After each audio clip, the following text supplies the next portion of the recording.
మీకు తెలుసో తెలియదో కానీ క్రైస్తవ్యం అంతా పాడైపోయేది ఎవరి వలనంటే సంఘం కానీ క్రైస్తవ్యం కానీ ఈ రక్షించబడిన వాళ్ళ ద్వారానే, అన్యుల ద్వారా కాదు, లోకజనుల ద్వారా కాదు. ఈ రక్షించబడి వెనుకబడిపోయి ఉంటారు కదా, ఇటువంటి వాళ్ళలోనే సైతాను బాగా క్రియ చేస్తూ ఉంటుంది.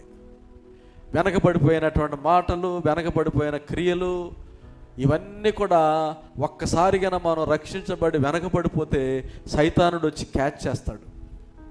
ఎందుకంటే అటు బైబిల్ నాలెడ్జే ఉంటుంది వీళ్ళకి, అటు లోకము ఉంటుంది, రెండు కూడా ఉంటాయి వాళ్ళల్లో. అందుకనే వీళ్ళ ద్వారానే ఎక్కువ ప్రమాదం.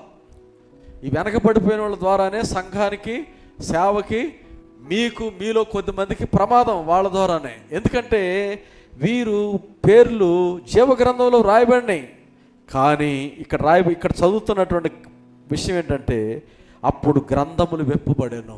ప్రకటన 20:12 అప్పుడు